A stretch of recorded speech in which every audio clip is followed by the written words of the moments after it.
हरे कृष्णा, राधे राधे। आप सभी माताओं बहनों को मेरे YouTube चैनल वंदना काव्य में दिल से स्वागत है। प्रिय माताएं, आज आप श्रवण कीजिएगा गर्भ कथा, लेकिन आज आप कुछ अलग जानेंगे। आज अपने गर्भ में पल रहे शिशु को श्रवण कराइएगा प्रहलाद की कथा।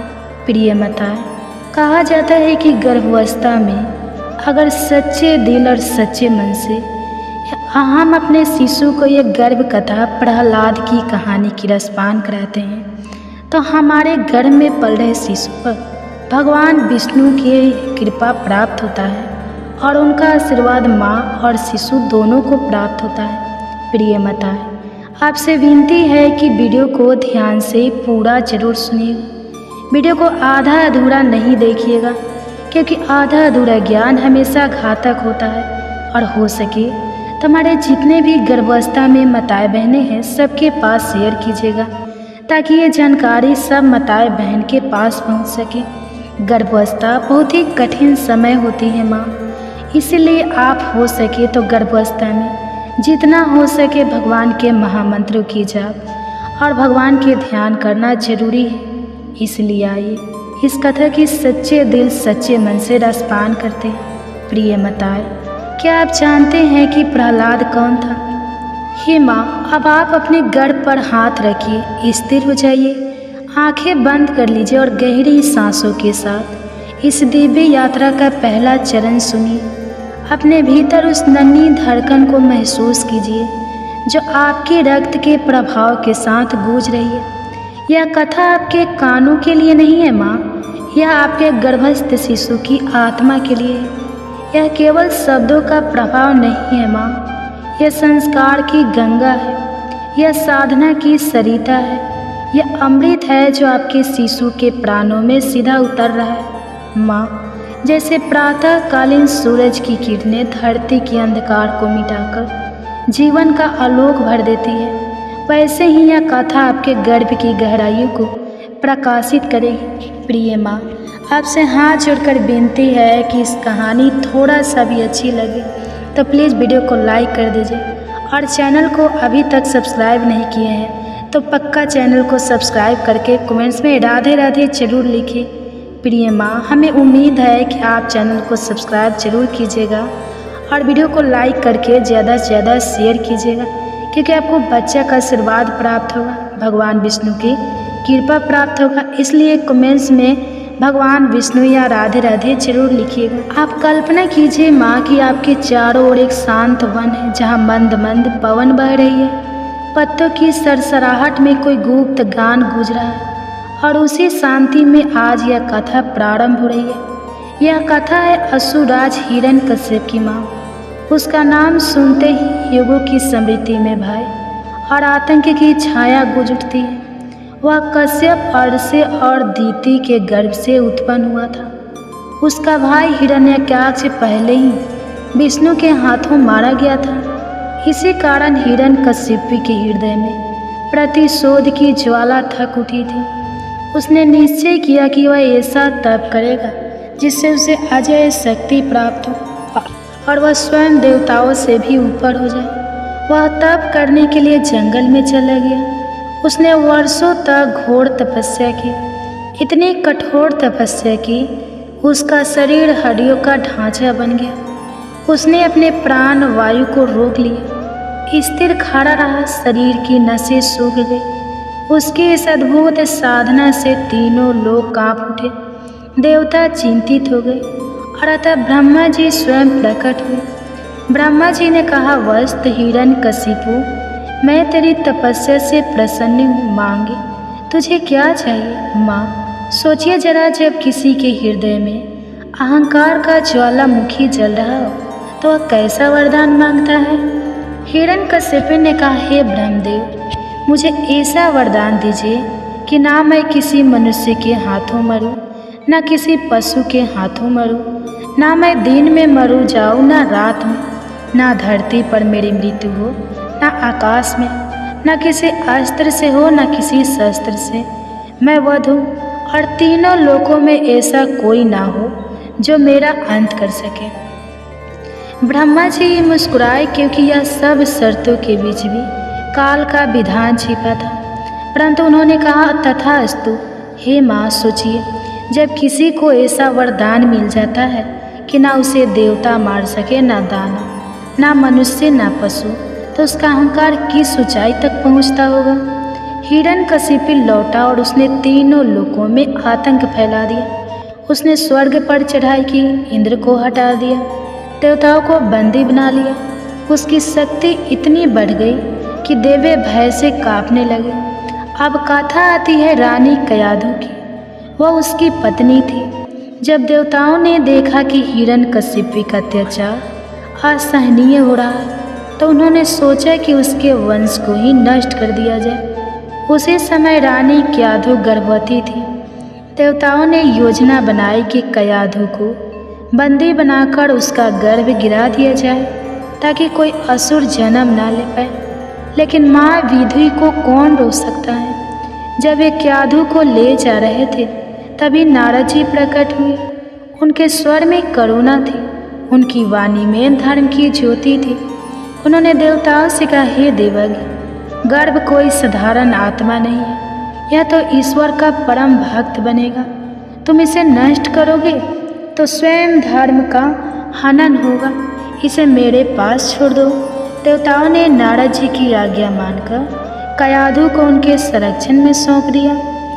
नारद जी उसे अपने आश्रम ले गए। हे मृत शक्ति माँ, सोचिए वह क्षण कैसा रहा होगा जब एक भयभीत स्त्री, जिसके पति का अहंकार तीनों लोकों में फैला था, वह गर्भवती अवस्था में महर्षि के आश्रम पहुँचे। वहाँ उसे जो शांति मिली वही तो सच्ची साधना थी।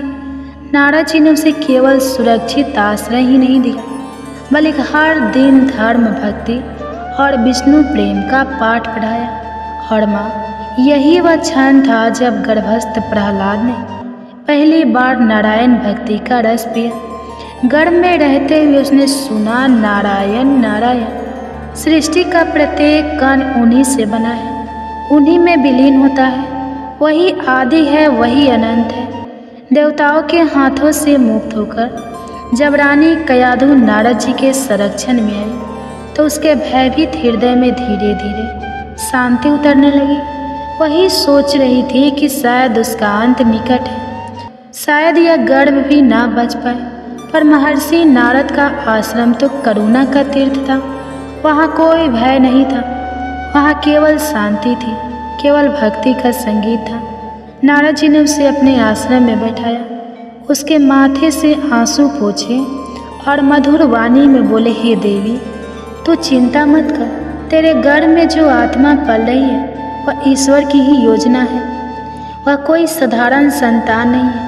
यह शिशु इस लोक में भक्ति का दीपक जलाने आया है। तेरे गर्भ में विष्णु का परम भक्त पल रहा है। माँ, जैसे यह वचन रानी के कानों से भीतर गए, वैसे ही वे गर्भस्थ शिशु के प्राणों में अंकित हुए। हे माँ, अब कल्पना कीजिए कि आप भी उसी आश्रम में बैठी है। एक शांत वातावरण है, मंद पवन बह रही है, समीप ही वेदों का गान हो रहा है और उस गान में नारद जी का स्वर गूंज रहा है, नारायण नारायण। यह ध्वनि केवल कानों से नहीं सुनाई देती, यह आत्मा तक पहुँचती है। यही ध्वनि गर्भ में पल रहे प्रहलाद ने भी सुनी। नारद जी ने प्रतिदिन कयाधु को धर्म और भक्ति के उपदेश दिए। वे कहते, संसार का सुख क्षणिक है, परंतु प्रभु की भक्ति अमर है। जिसने अपना मन ईश्वर के चरणों में स्थिर कर दिया, उसके लिए भय का कोई स्थान नहीं रहता। जब आप अपने शिशु के लिए शुभ की कामना करती है, तो याद रखिए कि सबसे बड़ा शुभ यही है कि उसका मन बचपन से ही विष्णु भक्ति में रहे। माँ, सोचिए यह उपदेश जब गर्भस्थ शिशु ने सुने तो उसके मन पर कैसा प्रभाव पड़ा होगा। जैसे कोई नन्हा पौधा जड़ों में जल पाकर सीधा सूर्य की ओर बढ़ता है, वैसे ही प्रहलाद की आत्मा भी गर्भ में ही ईश्वर की ओर बढ़ने लगी। कयाधु कई बार अपने दुख का वर्णन करती, स्वामी, मेरा पति हिरण्यकशिपु अत्याचारी है। वह चाहता है कि संपूर्ण सृष्टि उसे ही भगवान माने, पर मैं असहाय हूँ। मैं कैसे इस भय और आतंक में जी सकूँ। नारद जी मुस्कुराए, कहते, देवी चिंता मत कर। तेरे गर्भ में जो पल रहा है वही तेरे पति के अहंकार को तोड़ेगा। वही संपूर्ण लोगों को दिखाएगा कि सच्चा बल केवल भक्ति में है, ना कि क्रोध और अत्याचार में। तू केवल शांत रह, तेरे मन की शांति ही तेरे गर्भस्थ शिशु की शक्ति बनेगी। हे मृत शक्ति, यही पहला संस्कार है जब माँ का मन शांत होता है। जब माँ के कान भक्ति के गीत सुनते हैं, तब वही तरंगे शिशु की आत्मा तक पहुँचती है और उसका जीवन दिशा पाता है। रातें आश्रम में भक्ति गीतों के साथ बीतने लगी। नारद जी वीणा बजाते और मधुर स्वर में गाते, नारायण नारायण। उस गान में आकाश की निस्तब्धता घुल जाती। तारे भी मानो उसी ध्वनि पर झिलमिला उठते और गर्भस्थ शिशु उस संगीत में डूबकर अपने जीवन का पहला संस्कार पा रहा था। माँ, अब आप आंखें मूंद कर सुनिए, जैसे नारद जी आपके सामने बैठकर वीणा बजा रहे हो। उनके स्वर में पूरा वातावरण गूंज रहा है और आपका शिशु आपके घर में इस भक्ति का अमृत पी रहा है। यही वह क्षण है जहाँ से प्रहलाद की कथा वास्तव में आरंभ होती है। घर में ही सुनी हुई भक्ति जिसने उसके जीवन को अमर बना दिया। नारद जी का आश्रम रानी कयाधु के लिए केवल एक सुरक्षित स्थान नहीं था, बल्कि वह आश्रम अब उसके हृदय के भय को मिटाने और आत्मा में शांति भरने का तीर्थ बन चुका था। हर सुबह जब पूर्व दिशा में सूरज की पहली किरण वृक्षों की पत्तियों पर चमकती और पक्षियों का गान वातावरण को आलोकित कर देता, तब नारद जी अपनी वीणा के तार छोड़ते। उनकी वीणा से उठी हुई ध्वनि आकाश में गूंजती और फिर उनके होठों से निकलता मधुर स्वर, नारायण नारायण। यह केवल ध्वनि नहीं थी, यह सृष्टि का नाद था। यह केवल शब्द नहीं थे, यह शाश्वत ऊर्जा थी। यह ध्वनि सुनते ही कयाधु के हृदय का भय जैसे वाष्पित हो जाता और उसके गर्भ में पल रहा शिशु भी उस ध्वनि की लय पर स्थिर हो जाता। नारद जी प्रतिदिन उसे धर्म और भक्ति के उपदेश सुनाते। वे कहते, देवी यह संसार क्षण भंगुर है। यहाँ जन्म है, यहाँ मृत्यु है, यहाँ सुख है, यहाँ दुख है, परंतु ये सब केवल बाहरी आवरण है। आत्मा न जन्म लेती है, न मृत्यु को प्राप्त होती है। आत्मा शाश्वत है, अविनाशी है, अमर है। और जब आत्मा प्रभु के चरणों में स्थिर हो जाती है, तब उसे किसी प्रकार का भय नहीं रह जाता। आपके गर्भ में जो बालक पल रहा है, वह इस सत्य को गर्भ से ही सुन रहा है। यही कारण होता है कि जब वह जन्म लेगा तो उसे किसी भय की आवश्यकता नहीं होगी। वह न मृत्यु से डरेगा, न अत्याचार से। उसका हृदय केवल ईश्वर के नाम से भरा रहेगा। कभी नारद जी उसे धर्म का मर्म समझाते। वे कहते, धर्म केवल आचार विचार का पालन नहीं है। धर्म वह है जो आत्मा को ईश्वर की ओर ले जाए। सत्य धर्म है, करुणा धर्म है, अहिंसा धर्म है, परंतु इन सब का शिखर है भक्ति। जिसने भक्ति को अपना लिया, उसने समस्त धर्मों का सार पा लिया। और जिसने भक्ति को छोड़ दिया, उसके लिए कोई बल, कोई वैभव अस्थायी नहीं रहता। कयाधु उनकी बातें सुनकर आंसुओं से भर जाती। उसके हृदय में जो भय था, वह धीरे धीरे मिटने लगा। उसके नेत्रों में आशा का प्रकाश जाग उठा। गर्भस्थ प्रहलाद भी जैसे इन सब बातों को आत्मसात कर रहा था। शास्त्रों में कहा गया है कि गर्भ में सुना हुआ संस्कार जीवन भर साथ रहता है। जैसे मिट्टी में बीज वही फल देता है जैसा उसमें पहले से अंकुरित किया गया है, वैसे ही गर्भ में जो वचन सुनाई देते हैं वे आत्मा की जड़ों में उतर जाते हैं और वही जीवन का आधार बन जाते हैं। यही कारण था कि प्रहलाद गर्भ में ही विष्णु भक्ति में रमने लगा।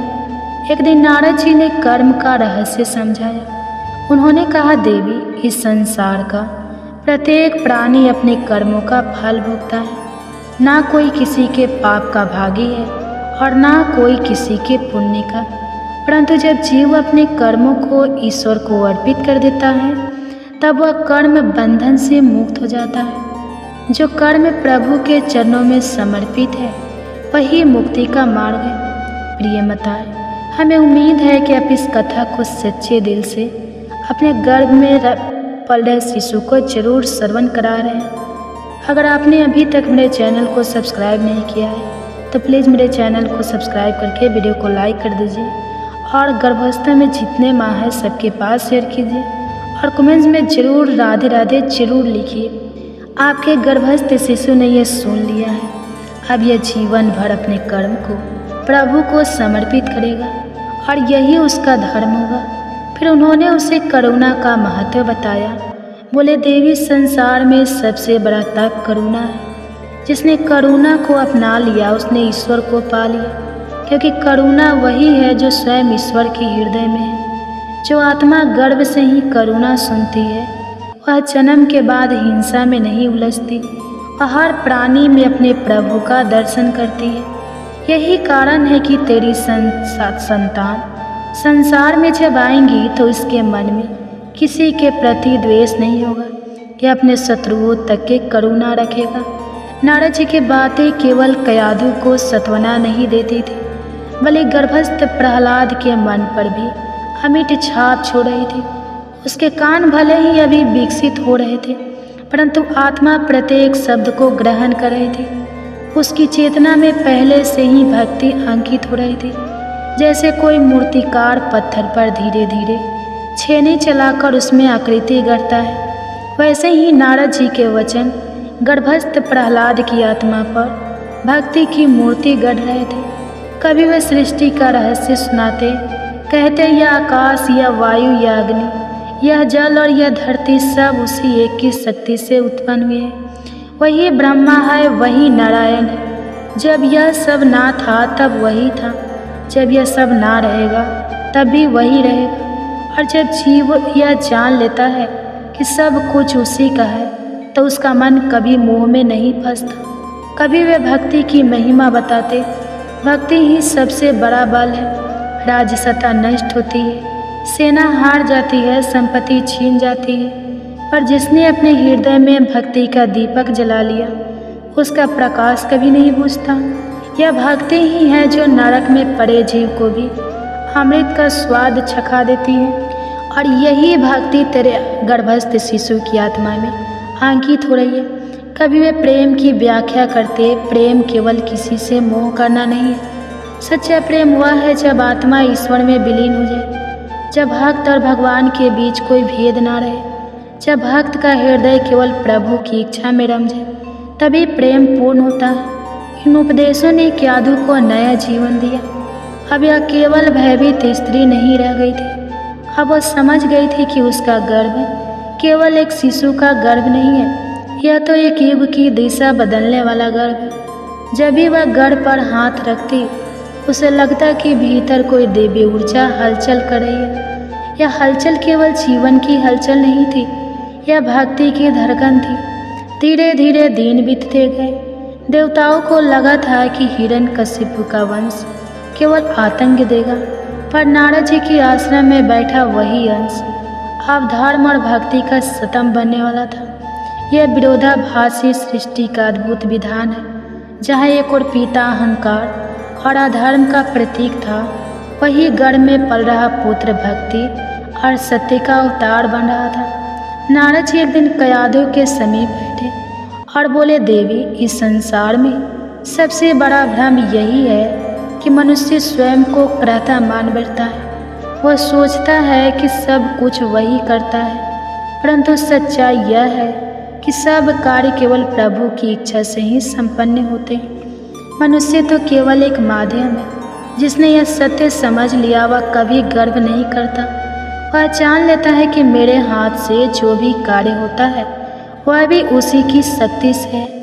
कयाधु इन वचनों को सुनकर गहरे भाव में डूब जाती है और उसके गर्भस्थ शिशु की आत्मा में यह शिक्षा अंकित हो जाती है। फिर नारद जी ने कहा, देवी, मृत्यु से मत डरना। मृत्यु केवल शरीर का परिवर्तन है। जैसे मनुष्य पुराने वस्त्र उतार कर नए वस्त्र धारण करता है, वैसे ही आत्मा एक शरीर छोड़कर दूसरा शरीर ग्रहण करती है। आत्मा नष्ट नहीं होती। जो आत्मा जन्म और मृत्यु के पार देख लेती है उसे कभी शोक और भय नहीं होता। तेरे गर्भस्थ पुत्र ने यह ज्ञान अभी से सुन लिया है। इसलिए जब वह संसार में आएगा तो मृत्यु भी उसके सामने नगण्य लगेगी और कभी भयभीत ना होगा। प्रिय माताएं, हमें उम्मीद है कि आप इस कथा को सच्चे दिल से रसपान किए हैं। अगर आपने अभी तक वीडियो को लाइक नहीं किया है तो प्लीज़ हाथ जोड़कर आपसे विनती है कि वीडियो को लाइक कर दीजिए और एक प्यारा सा कमेंट कर दीजिए राधे राधे, ताकि आपके बच्चे को आशीर्वाद प्राप्त हो सके। और हो सके तो चैनल को सब्सक्राइब करके बेल आइकन को ऑन कर दीजिएगा, ताकि ऐसे ही गर्भ कथा की नोटिफिकेशन सबसे पहले आप सुन सके। और हो सके तो जितने भी गर्भावस्था में माँ है ये जानकारी सबके पास शेयर कीजिए, क्योंकि ज्ञान बांटने से ही फल मिलता है। हम किसी के लिए अच्छा सोचेंगे तभी तो हमें अच्छा होगा। अब आप सुनिए दूसरे गर्भ कथा, एक और कहानी। ये गर्भ कथा, क्या आप जानते हैं कि गर्भावस्था में अगर पूरी भागवत ना भी सुन पाए तो माता अन्नपूर्णा के गर्भ की कथा सुनने से गर्भ में पल रहा शिशु दीर्घायु और स्वस्थ होता है। इस दुनिया में सदा सद्गुण से संपन्न उत्पन्न होता है। तो आइए इस रहस्यमय कथा की रसपान करते हैं। अगर वीडियो अच्छी लगेगी तो लाइक कीजिएगा और चैनल पर नए हैं तो चैनल को सब्सक्राइब कर लीजिएगा और कमेंट्स में जय माता दी जरूर से ज़रूर लिखिएगा और हो सके तो ज़्यादा से ज़्यादा शेयर कीजिएगा। तो आइए इस कथा की रसपान करते हैं। इसके लिए गर्भवती माता एक शांत अवस्था में बैठ जाए जहाँ बहुत ज़्यादा डिस्टर्ब ना हो और कोमलता से अपने दोनों हाथ गर्भ पे रख ले और अपने बच्चे को धीरे से बुलाए, आओ आओ मेरे बच्चे, आज मैं तुम्हें इसी गर्भ कथा की रसपान करा रही हूँ जिसे सुनने मात्र से तुम सद्य गुण संपन्न रहोगे। आओ इस कथा की रसपान करते हैं। सृष्टि की उत्पत्ति के समय जब ब्रह्मा ने जगत की रचना की तब भगवान विष्णु ने संसार की रक्षा का दायित्व लिया और भगवान शिव ने उसका संहार का कार्य संभाला। परंतु जब जगत में संतुलन बिगड़ने लगा और जीव मात्र भोजन के अभाव में त्राही त्राही करने लगे, तब ब्रह्मा विष्णु और महेश चिंतित हो उठे।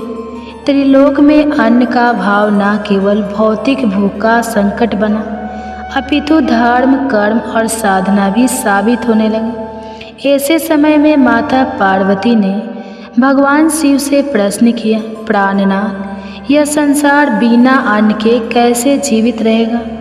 क्या यह संहार का समय आ गया है? शिव बोले, हे देवी, अन्न की उत्पत्ति ब्रह्मा द्वारा की गई है, परंतु यदि जीवों के कर्म दूषित हो तो अन्न भी रूठ जाता है।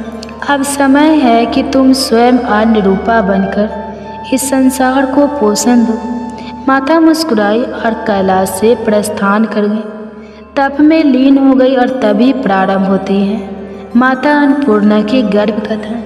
तो प्लीज़ आपसे रिक्वेस्ट है कि वीडियो में आगे बढ़ने से पहले आप वीडियो को लाइक कीजिए और चैनल पर नए हैं तो सब्सक्राइब कर लीजिए और जय माता दी की जयकारा लगा के ही जाइए और वीडियो को पूरा ध्यान से ज़रूर सुनिएगा, आधा अधूरा नहीं काटिएगा, क्योंकि आधा अधूरा ज्ञान हमेशा घातक होता है। तो वीडियो को पूरा अंत तक ज़रूर सुनिएगा। अच्छी कथा है, गर्भ में शिशु आनंदित होगा। काशी नगरी में महादेव एक दिन ध्यानस्थ थे, तभी उन्हें भविष्य की छाया दिखाई दी। संपूर्ण विश्व में अन्न संकट उत्पन्न होगा, जल सूख जाएंगे, धान्य नष्ट होंगे और लोग एक दूसरे का अन्न छीनने को विवश होंगे। भगवान शिव ने एक ब्रह्मांडीय यज्ञ का संकल्प लिया, जिसके लिए उन्हें देवी शक्ति के अनुरूप अवतार की आवश्यकता थी। उसी समय ब्रह्मलोक में ब्रह्मा जी को स्वप्न में देवी प्रकाश दिखाई दिया। आकाशवाणी हुई, हे ब्रह्मा, अन्न की देवी का अवतार होने वाला है। वह शक्ति रूपा गर्भ में आकर काशी में प्रकट होगी और धरती पर अन्न की वर्षा करेगी। ब्रह्मा जी ने यह सूचना भगवान विष्णु और भगवान शिव को दी। त्रिदेवों ने देवी को उसके स्वागत हेतु यज्ञ प्रारंभ किया और ब्रह्मांडनीय गर्भ मंत्र से देवी को आमंत्रित किया। सृष्टि के संतुलन हेतु माता पार्वती ने शक्ति स्वरूपा अन्नरूपा अन्नपूर्णा का रूप धारण करने का संकल्प लिया। उन्होंने स्वयं को तपस्या में लीन कर लिया और अग्नि से गर्भ प्राप्त किया। यह गर्भ कोई साधारण नहीं था, यह ज्ञान, करुणा और अन्य के दिव्य तत्वों से युक्त था। उनकी तपस्या से ब्रह्मांड की ऊर्जा जागृत उठी। आठों दिशाओं में सुगंध फैल गई। गंधर्व, अप्सराएं, ऋषिगण सभी देवी की इस अवस्था को देखकर चमत्कृत उठे। देवी अन्नपूर्णा के गर्भ की स्थिति अन्य देवी अवतारों से भिन्न थी। वहाँ न अंधकार था न उजाला, वहाँ थी केवल सात्विक ऊर्जा और यज्ञ की अग्नि। गर्भ में रहते हुए ही देवी ने यह निश्चय कर लिया कि वे न केवल अन्न देगी बल्कि प्रत्येक जीव को भूख से मुक्ति भी देगी। वे संकल्प करती है, जिस दिन मेरा स्मरण कोई भूख जीव करेगा उस दिन अन्न स्वयं उसके पास पहुँचेगा। गर्भस्थ रहते हुए ही देवी ने स्वप्न में अनेक ऋषियों और भक्तों को दर्शन देना प्रारंभ किया। वाराणसी के एक महात्मा श्री महेश्वर नारद जी को माता ने स्वप्न में आकर कहा, हे महात्मा, मैं काशी में प्रकट होने वाली हूँ, मेरे लिए अन्न मंडप तैयार करो। उसी समय से काशी नगरी में एक विशेष अन्न यज्ञ की तैयारी शुरू हो गई। दूसरी ओर अन्य संकट की मार से पीड़ित लोग धीरे धीरे काशी की ओर आकर्षित होने लगे, जिन्हें यह भी नहीं पता था कि वहाँ कोई देवी प्रकट होगी। वे भी कोई किसी अदृश्य शक्ति से खींचते चले जा रहे थे। सावन मास की पूर्णिमा को मध्य रात्रि में जब आकाश में चंद्रमा अपनी पूर्णता पर था, उसी क्षण देवी अन्नपूर्णा का जन्म हुआ। उनका जन्म किसी मानव स्त्री से नहीं बल्कि स्वयं पार्वती के तप से, अग्नि और अन्न के तेज से हुआ था। काशी में एक दिव्य मंडप के मध्य जब यज्ञ की अग्नि पूर्णाहुति के लिए जल रही थी, तभी वहाँ दिव्य प्रकाश फैला। उस प्रकाश से देवी प्रकट हुई। उनके हाथों में अन्नपूर्णा माँ पात्र था, जिसमें से अन्न स्वतः झड़ रहा था। उनकी आँखों में करुणा थी, मुख पर तेज और वाणी में अन्न की अमृत वर्षा थी। काशी नगरी में प्रकट होते ही माता अन्नपूर्णा का तेज ऐसा था कि लोगों की भूख बिना अन्न के ही मिटने लगी। परंतु वे एक शिशु के रूप में प्रकट हुई थी, एक अद्भुत कन्या जिनका स्पर्श ही अन्न का स्रोत बन जाता था। उनका लालन पालन वाराणसी के एक ब्राह्मण परिवार में हुआ, जिसे महादेव ने आशीर्वाद दिया था। इस कन्या ने बचपन से ही ऐसा चमत्कार दिखाया कि काशी वासियों ने कहना शुरू कर दिया, यह कन्या नहीं स्वयं अन्न की देवी है। जब नगर में अनाज की बोरियां चोर उठा ले गए तो बालिका ने अपने हाथ से भूमि पर रेखा खींच दी और वहाँ से अन्न फूटने लगा। एक दिन एक भूखा साधु आया। माता ने उसे अन्न पात्र में थोड़ा चावल दिया। साधु जब उसे खाने बैठा तो देखा कि उसका पात्र भरता ही जा रहा है। नगर के सबसे निर्धन घर में उन्होंने अपने छोटे से हाथ से रोटी बनाई और उस परिवार को 1 सप्ताह तक भूख नहीं लगी। महादेव एक दिन माता की परीक्षा लेने स्वयं एक भिक्षु के रूप में उनके द्वार आए। उन्होंने कहा, हे कन्या, क्या तुम मुझे अन्न दे सकती हो? माता मुस्कुराई और उन्हें अन्न का पात्र दे दिया। परंतु जैसे ही शिव ने एक ग्रास खाया, पात्र फिर से भर गया। शिव ने पूछा, तुम कौन हो देवी?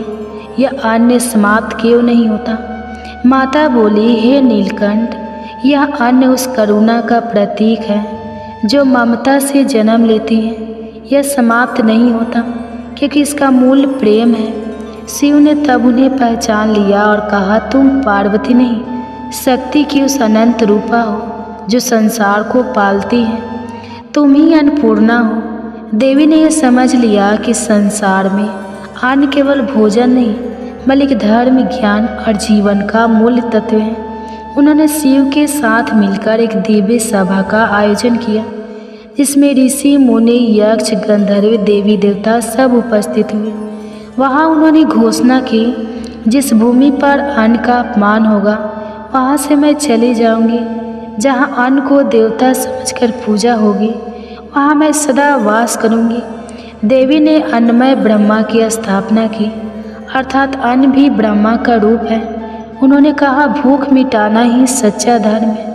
अन्न दान को सर्वश्रेष्ठ दान घोषित किया गया। अन्न परम दानम। भगवान शिव ने मां अन्नपूर्णा से प्रार्थना की, हे देवी, कृपा करके काशी में वास करो ताकि यह भूख से मुक्त रहे। माता ने स्वीकार कर लिया। वाराणसी में मनिका कर्णिका के समीप एक दिव्य स्थल पर उन्होंने अपने अन्नपूर्णा रूप में स्थान लिया। मंदिर के शिखर का निर्माण स्वयं विश्वकर्मा ने किया।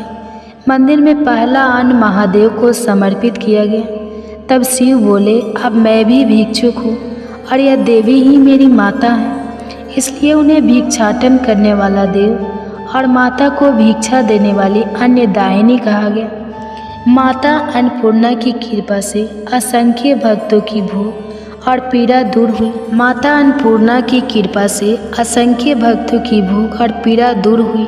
कुछ कहानियाँ हैं इसमें। विदुर की रसोई है। महाभारत काल में जब श्री कृष्ण ने दुर्योधन का भोजन छोड़कर विदुर के घर भोजन किया, तब वह अन्न माता अन्नपूर्णा का प्रसाद था। सबरी के बेड़ माता की प्रेरणा से श्री राम को अर्पित हुआ।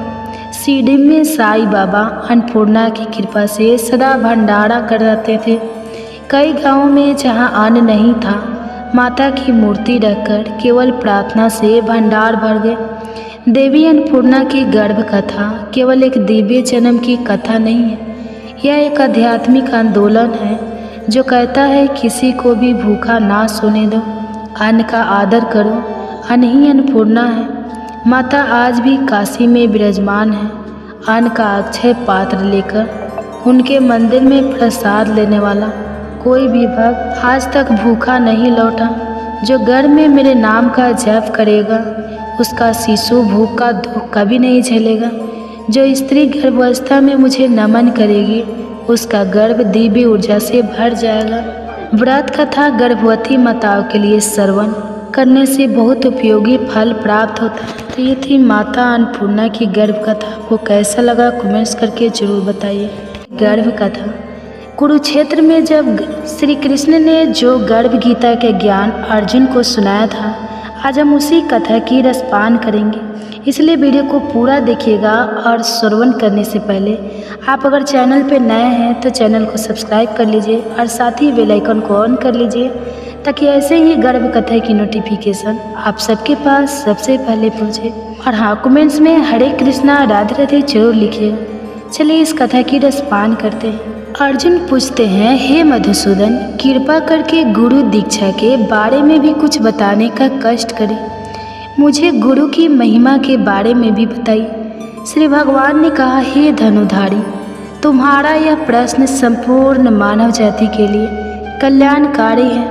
तुम धन्य हो और धन्य है तुम्हारी जननी। ब्रह्मचारी और संयमी पुरुष जो ईश्वर की भक्ति और परोपकार में लगा हो, उसे ही अपना गुरु बनाना चाहिए। गुरु के माध्यम से ही ईश्वर की प्राप्ति हो सकती है, अन्यथा नहीं।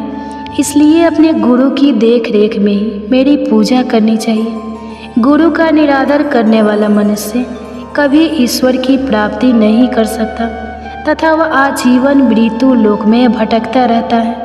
ऐसे व्यक्ति का तो मुख भी नहीं देखना चाहिए। गुरु की कृपा से विमुख प्राणी का मुख देखना भी पाप होता है। हे अर्जुन, सारे संसार के गुरु जगन्नाथ है। विद्या का गुरु काशी है। चारों वर्णों का गुरु ब्राह्मण है और ब्राह्मण का गुरु सन्यासी है। सन्यासी उसे कहते हैं जो सब कुछ त्याग कर मुझ में रम गया हो। वह ब्राह्मण ही जगत गुरु होता है। जो गुरु का भक्त है वह मेरा भक्त है। जो गृहस्थ गुरु से विमुख होता है वह पंडाल के समान होता है। जिस स्थान पर मदिरा का भान हो उस स्थान का गंगा जल भी अपवित्र हो जाता है। इसी तरह गुरु से विमुख व्यक्ति का भजन भी अपवित्र होता है। उसके सभी कार्य निष्फल हो जाते हैं। ऐसा व्यक्ति कुकुर, सुगर, गर्द, काक, कौवा जैसी योनियों को प्राप्त करता है। वह अजगर और सर्प के समान आलस्य में डूबा तिरस्कार पाता है। गुरु दीक्षा के बिना प्राणी का उद्धार संभव नहीं है। जो गुरु की सेवा करता है उसे कई अश्वमेध यज्ञों के पुण्य का फल प्राप्त होता है। हे अर्जुन, जो प्राणी गर्भ गीता में अंकित हमारे इस संवाद को पढ़ेंगे और सुनेंगे वे गर्भ के दुख से बचेंगे। वे नरक योग की 84 लाख योनियों में जन्म मरण के चक्र से मुक्त हो जाएंगे। भगवान श्री कृष्ण के मुखार विंद से इस प्रसंग को अर्जुन ने बड़े ध्यान से सुना। इसी प्रसंग को गर्भ गीता के नाम से जाना जाता है। एक सुशील ज्ञानी और संस्कारी संतान की प्राप्ति के लिए अब गर्भस्थ शिशु को सतयुग के समय की एक बहुत ही प्रेरक और देवी कथा सुनाई गई, जिसके लिए हम आपको सतयुग के उस समय में ले चलते हैं। उस समय प्रदेश के राजा उत्तानपाद रहते थे। उनकी 2 रानियां थी, सुरुचि और सुनुति। सुरुचि बहुत सुंदर थी और राजा को अत्यंत प्रिय भी थी। उसके पास सुख सुविधाओं की कोई कमी नहीं थी। इसी कारण सुरुचि रानी का पुत्र उत्तम भी अपने पिता राजा उत्तानपाद का दुलारा था। राजमहल के बाहरी हिस्से में दूसरी रानी सुनीति रहती थी। उनका स्वभाव महापुरुषों जैसा था। वे धर्म मार्ग पर चलती थी, सभी के प्रति दया, प्रेम और करुणा का भाव रखती थी। ऐसा ही आचरण देखकर उनका पुत्र ध्रुव भी बड़ा हो रहा था। एक दिन सुबह का समय था। भगवान सूर्य का प्रकाश धीरे धीरे पूरे प्रदेश को प्रकाशित कर रहा था। सभी बच्चे घर से के बाहर अपने मित्रों के साथ विभिन्न प्रकार के खेल खेल रहे थे। भीतर राज दरबार सजा हुआ था। राजा उत्तानपाद अपनी प्रिय रानी सुरुचि के साथ सिंहासन पर बैठे थे। वे अपनी गोद में बैठे पुत्र उत्तम को दुलार रहे थे। उसी समय खेलते खेलते ध्रुव भी महल में प्रवेश करता है। पिता को देखकर उसका मन भी ललचाया। वह अपने पिता की गोद में बैठने और उनका प्यार पाने के लिए ललायित हो गया। वह भी अपने पिता के पास पहुंचा। उसने अपना हाथ राजा के पैरों पर रखा ही था और वहां बैठने का प्रयास कर ही रहा था कि रानी सुरुचि ने उसका हाथ जोर से झटक दिया। रानी बड़े क्रोध से बोली, तुम अपने पिता की गोद में बैठने लायक नहीं हो। तुम अभागे हो। तुम्हें पूरे जीवन पुण्य करने होंगे ताकि तुम अपना भाग्य बदल सको और मेरी कोख से जन्म लेने का सौभाग्य प्राप्त कर सको। तभी तुम पिता का प्रेम और दुलार पा सकते हो। राजा उत्तानपाद को यह सुनकर थोड़ा बुरा लगा, पर वे अपनी प्रिय रानी के विरुद्ध जाने का साहस नहीं कर सके। ध्रुव नन्हा सा बालक अपनी सौतेली माँ की बातें ठीक से तो नहीं समझ पा रहा था, पर वह इतना समझ चुका था कि सबके सम्मुख उसका अपमान हो रहा था और उसमें उसके पिता भी उसका साथ नहीं दे रहे थे। इसलिए वह रोता बिलखता माँ माँ पुकारता हुआ राजमहल के बाहर चला जाता है। पूजा कक्ष में बैठी रानी सुनुति अपने पुत्र की करुण आवाज़ सुनकर कांप गई और बाहर भागती हुई गई और अपने बच्चे को सीने से लगा लिया। मन ही मन किसी अप्रिय घटना का सोचकर उनका हृदय भर आया। वह धीरे से ध्रुव से उसके दुख का कारण पूछती है। माँ, पिताजी मुझसे बिल्कुल प्यार नहीं करते। वे मुझे अपनी गोद में भी नहीं बैठाते। वे सिर्फ उत्तम को प्यार करते हैं। माँ, ऐसा क्यों? माँ, मैंने क्या नुकसान किया है? उनका क्या मैं इतना बुरा हूँ? माँ, क्या मैं इतना बुरा हूँ? सुनीति कहती है, ऐसा नहीं कहते बेटा। सुनीति सब समझती थी, मगर फिर भी उस नन्हे से बालक को कैसे समझाए? क्या बताए कि क्यों उसके पिता ने उन्हें और ध्रुव को इस प्रकार का जीवन दिया है। सुनीति स्थिति को समझते हुए अपने बेटे से कहती है, मेरे बच्चे, तुम्हारे लिए पिता से श्रेष्ठ गोद और ऊंच सिंहासन सुरक्षित रखा गया है। तुम्हें संसार के सबसे बड़े राजा की गोद में बैठना है।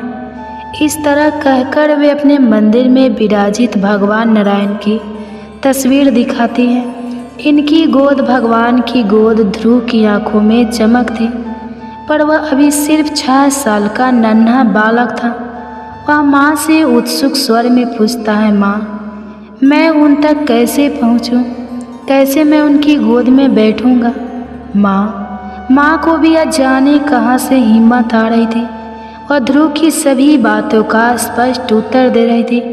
वह कहती है, बेटा उसके लिए कठिन तपस्या करनी होगी, एकांत में रहकर सिर्फ उनका नाम जपना होगा। बस फिर क्या था।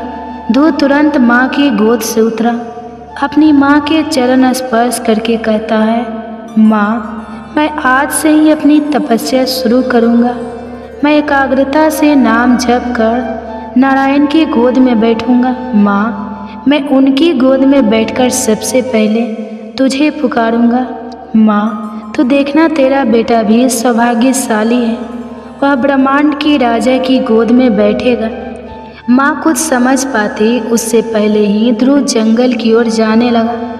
माँ एकदम बिलख पड़ी, भागते हुए ध्रुव के रास्ते में आकर खड़ी हो गई। जिस नन्हे से बच्चे ने राजमहल के बाहर आज तक कदम भी नहीं रखा था, वह जंगल अकेला कैसे जाएगा? क्या यह भी कोई उम्र है उसके जंगल जाने की? रानी फूट फूट कर रोने लगी, पर ध्रुव नहीं रुका। अपनी माँ को समझाते हुए कहता है, माँ नारायण को पाना आसान नहीं है, तपस्या तो करनी होगी। तेरा बेटा करेगा माँ, वह भी सौभाग्यशाली बनेगा। माँ रोई जा रही थी और वह आगे बढ़ता जा रहा था। धीरे धीरे सांझ होने लगी, रात की अंधेरी छा रही थी। ध्रुव का मन भी डर रहा था। मन कर रहा था फिर से अपनी माँ के आंचल में चला जाए, उसकी गर्माहट में रोते रोते सो जाए। पर तुरंत उसे अपनी सौतेली माँ के कहे सब याद आ रहे थे, इसलिए वह दुगुनी रफ्तार से आगे की ओर बढ़ रहा था। वह कुछ समझ पाता उससे पूर्व ही कुछ स्वर सुनाई दिए, नारायण नारायण। देवर्षि नारद भगवान की इच्छा के अनुरूप ही नन्हे ध्रुव का मार्गदर्शन करने आए थे। वे बालक के दर्द को समझ रहे थे, साथ ही उसका भविष्य भी जानते थे, इसलिए उन्होंने उसे उचित स्थान बताया और भगवान का मंत्र सिखा दिया।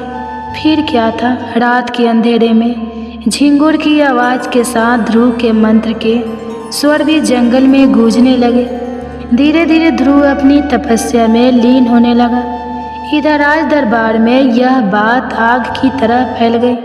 हर किसी ने दैवी आवाज़ में राजा उत्तानपाद और सुरुचि की निंदा की। राजा उत्तानपाद की भी आंखें खुल गई थी। उन्हें अपने मासूम से बेटा का चेहरा नजर आ रहा था। उसका मासूम चेहरा देखकर वे भी अंदर से कांप रहे थे। उन्हें लग रहा था कि वास्तव में वे कैसा भयंकर पाप कर बैठे हैं। इधर सुनीति का रो रो कर बुरा हाल था। आखिर राजमहल में उसके पुत्र के अलावा और था ही कौन? उसे बार बार याद करके बस रोती जा रही थी। राजा भी अब अपनी पत्नी गलती को मानकर ध्रुव को मनाने के लिए जंगल की ओर निकल रहे थे, पर तभी उन्हें पूर्व देवर्ष मिले। उन्होंने राजा को रोक दिया। आपका पुत्र कोई साधारण पुत्र नहीं है, वह तेजस्वी बालक सचमुच नारायण की गोद में विराजेगा। आपकी और आपके राज्य की कीर्ति को संपूर्ण ब्रह्मांड में फैलाएगा। उसका जन्म इसी हेतु हुआ है, इसलिए हे राजन, आप शंका ना करें, बल्कि निश्चित रहे वह जल्द ही आप सभी के पास लौट आएगा। इधर ध्रुव अपनी तपस्या में लीन था। जंगली जानवरों की आवाज़ें और उनके संताने का भय आसपास हमेशा बना रहता।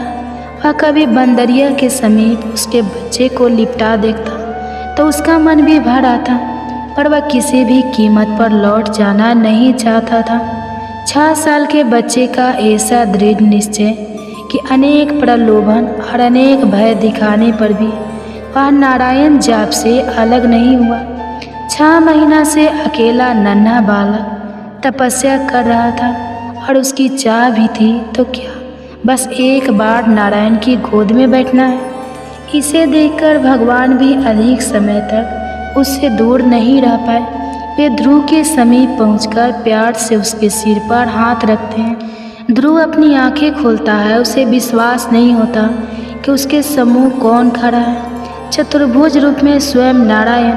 वह बार बार आंखें बंद करता खोलता, खुद को चिमटी काटता। वह सोच ही नहीं पा रहा था कि यह क्या हो रहा है। उसके साथ भगवान उसकी मासूमियत देखकर मुस्कुरा उठते। वे उसे तुरंत उठाकर अपनी गोद में बैठा लेते हैं, मानो अब तो धरती आकाश सब फूल बरसा रहे हो। जंगल की प्रत्येक कली फूल बनकर उस पर गिर जाना चाहती हूँ। प्रकृति खुशी से झूमना चाहती हूँ। सारे पशु पक्षी खुशी से गाने लगे। हवाएं मधुर स्वर में वाद्य यंत्र बजा रही है। पूरे वातावरण में एक अद्भुत सा आनंद छा गया है। ध्रुव की आंखें खुशी से टिमटिमाने लगी और धीरे से प्रभु से कहता है, प्रभु अब कोई मुझे और मेरी माँ को अभागा नहीं कहेगा ना। भगवान ने अपने दोनों हाथों से कसकर ध्रुव को समेट लिया। नहीं बेटा, तुम ब्रह्मांड में वह स्थान पाओगे जिसके आगे देवी देवता और सप्तऋषि परिक्रमा करेंगे। प्रलय काल में भी तुम सुरक्षित रहोगे। तुम्हारी कीर्ति अनंत जन्मों तक फैली रहेगी। हर मनुष्य तुम जैसी संतान की प्राप्ति करना चाहेगा। तुम और तुम्हारी माँ श्रेष्ठ गति को पाओगे। ध्रुव अपने दोनों हाथ जोड़कर प्रभु को नमन करता है। अब हम त्रेता युग के एक ऐसे विलक्षण आर्ष की बहुत ही प्रेरक और दिव्य कथा सुनते हैं जिनकी प्रतिमा अत्यंत अद्भुत थी। यह वही महापुरुष है जिन्होंने अपनी माता के गर्भ में रहते हुए वेदों का पूर्ण ज्ञान प्राप्त कर लिया था। केवल 12 वर्ष की आयु में उन्होंने अपने पिता को पराजित करने वाले विद्वान पंडित को शस्त्रास्त्र में हरा दिया था। इन्हीं को मिथिलापति राजा जनक, माता सीता के पिता श्री ने अपने गुरु स्वीकार किया था। इनकी वाणी और विचार आज भी समाज को सही दिशा प्रदान कर रहे हैं। अब हम आरसी अष्टावक्र जी के जीवन कथा से प्रेरणा लेने जा रहे हैं। उस काल में अनेक आचार्य अपने आश्रमों में वेद शास्त्र की शिक्षा दिया करते थे। ऐसे ही एक महान आर्ष उल्लाह के प्रिय शिक्षक थे कहोत, जो वेदों के थे। जब कहोत की शिक्षा पूर्ण हुई तो अर्षि ने अपनी बुद्धिमती और गुणवती पुत्री सुजाता का विवाह उनसे कर दिया। कुछ समय बाद सुजाता गर्भवती हुई। वे चाहती थी कि उनकी संतान अपने पिता से भी अधिक ज्ञानी, तपस्वी और परम विद्वान बने। इसलिए गर्भावस्था में ही वे अपने पति के साथ वेदों की शिक्षा में संलग्न हो गई। एक दिन जब कहोत गर्भवती हुई, सुजाता को शास्त्र सुना रहे थे, तब उन्हें 8 बार ऐसा अनुभव हुआ कि उनके ज्ञान पर गर्भस्थ बालक तर्क कर रहा है। यह उन्हें अपमानजनक प्रतीत हुआ। उन्होंने क्रोधित होकर गर्भस्थ शिशु को श्राप दे दिया, तू जो मुझसे गर्भ में रहते हुए वाद विवाद करता है, मैं तुझे श्राप देता हूँ कि तू 8 अंगों से वक्र होकर जन्मेगा। सुजाता ने इस बात को गंभीरता से नहीं लिया। वे पूर्वतः अपने आहार, विचार और वातावरण को शुद्ध रखते हुए बालक के समुचित गर्भ संस्कार में लगी रही। कुछ समय पश्चात मिथिला के राजा जनक ने एक घोषणा की, जो विद्वान पंडित बद्री को शस्त्रास्त्र में पराजित करेगा उसे सहस्त्र स्वर्ण मुद्राएं दी जाएगी, परंतु जो हार जाएगा उसे मृत्यु दंड दिया जाएगा। आकर्षोत भी इस प्रतियोगिता में भाग लेने गए, लेकिन वे बंदी से हार गए और परंपरा अनुसार उन्हें जल समाधि दी गई। जब यह सत्य सुजाता को झा अत्यंत दुखी हुई। कुछ समय बाद उन्होंने एक दिव्य तेजस्वी पुत्र को जन्म दिया, जिसका शरीर 8 स्थानों से वक्र यानी टेढ़ा था, इसलिए उसका नाम पड़ा अष्टावक्र। 12 वर्ष बीत गए। बालक अष्टावक्र जन्म से ही दिव्य प्रतिभा के धनी थे। एक दिन उन्होंने अपनी माँ से अपने पिता की अनुपस्थिति का कारण पूछा। तब सुजाता ने उन्हें संपूर्ण सत्य बताया।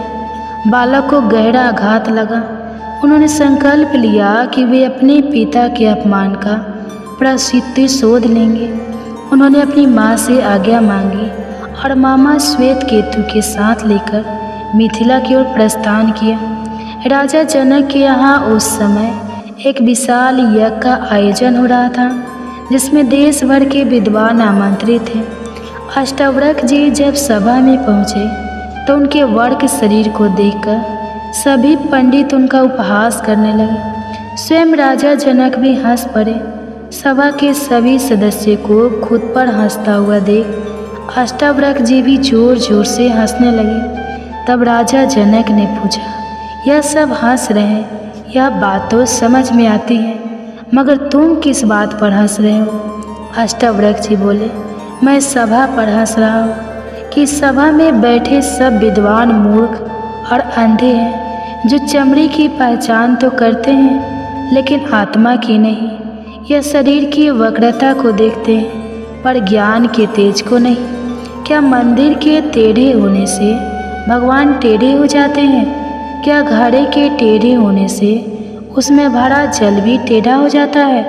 वैसे ही शरीर चाहे कैसा भी हो, आत्मा तो शुद्ध दिव्य और अपराजय है। यह सुनकर पूरी सभा सतबद्ध रह गई। राजा जनक ने क्षमा याचना की और पूछा, बताओ बालक, तुम कौन हो? अष्टावक्र जी ने अपना परिचय दिया और कहा कि वे उसी कहोत के पुत्र हैं जिन्हें पंडित बद्री ने मृत्यु दंड दिया था। अष्टावक्र जी ने पंडित बद्री से शस्त्रार्थ की इच्छा प्रकट की थी। सभा में शस्त्रार्थ आरंभ हुआ और कुछ ही समय में अष्टावक्र जी ने अपने दिव्य ज्ञान से पंडित बद्री को पराजित कर दिया। उन्होंने कहा, सत्य ज्ञान अहंकार को नष्ट करता है, जबकि अधूरा ज्ञान अहंकार को जन्म देता है। जो शास्त्रों का प्रयोग विनाश के लिए करता है वह पाप करता है और तुम्हें इसका दंड अवश्य मिलेगा। राजा जनक ने आदेश दिया कि बद्री को मृत्यु दंड दिया जाए। तब बद्री ने कहा, मुझे यह दंड स्वीकार है, क्योंकि इससे मुझे मेरे पिता श्री वरुण के दर्शन होंगे। परंतु जाते जाते मैं एक वरदान देता हूँ, तुम्हारे पिता कहोद और सभी अन्य ब्राह्मण जिन्हें जल समाधि दी गई थी, वे अब जीवित अवस्था में जल से बाहर आएंगे। सभा नदी के तट पर पहुँची और देखा कि सभी ब्राह्मण एक एक कर जल से बाहर आ रहे हैं। आरसी कहोद भी बाहर आए और पुत्र से गले मिलकर अत्यंत भावुक हो गए।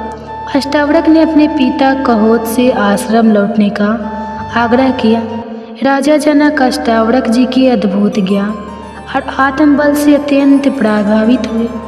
उन्होंने अष्टावक्र जी को अपना गुरु स्वीकार कर लिया और जीवन भर उनसे गाढ़ ज्ञान की शिक्षा ली। उनके साथ हुए संवादों का संग्रह अष्टावक्र गीता के रूप में प्रसिद्ध है, जिसमें 20 अध्याय हैं और यह आज भी भागवत गीता के पश्चात सबसे प्रभावशाली ग्रंथों में मानी जाती है। इस कथा से हमें अनेक शिक्षाएं मिलती हैं, परंतु सबसे महत्वपूर्ण बात यह है कि माता के गर्भ से ही संतान का व्यक्तित्व, उसका चरित्र और उसका भविष्य आकार लेने लगता है। सुजाता चाहती थी कि उनकी संतान ज्ञानी बने और उन्होंने उसी अनुरूप गर्भ संस्कार दिए। परिणाम स्वरूप पिता के श्राप के बावजूद केवल शरीर वक्र हुआ, ज्ञान नहीं। और उसी ज्ञान के कारण आज भी हम अष्टावक्र जी को श्रद्धा से स्मरण करते हैं। इसलिए हम सभी माताओं से विनती करते हैं कि गर्भावस्था में केवल शारीरिक पोषण ही नहीं, बल्कि मानसिक और आध्यात्मिक पोषण भी उतना ही आवश्यक है। अगर हम चाहते हैं कि हमारी संतान तेजस्वी, प्रतिशाली और धर्मनिष्ठ बने, तो हमें गर्भ संस्कार पर विशेष ध्यान देना चाहिए। हम आशा करते हैं कि आपको यह वीडियो अवश्य पसंद आया होगा। वीडियो को लाइक और शेयर करके कमेंट्स में जय श्री राधे कृष्णा लिखना ना भूलें और ऐसे ही ज्ञानवर्धक वीडियो पाने के लिए हमारी चैनल को सब्सक्राइब करके घंटी का बटन जरूर दबा दें। भगवान श्री कृष्ण आपको और आपकी संतान को हमेशा स्वस्थ और प्रसन्न रखें।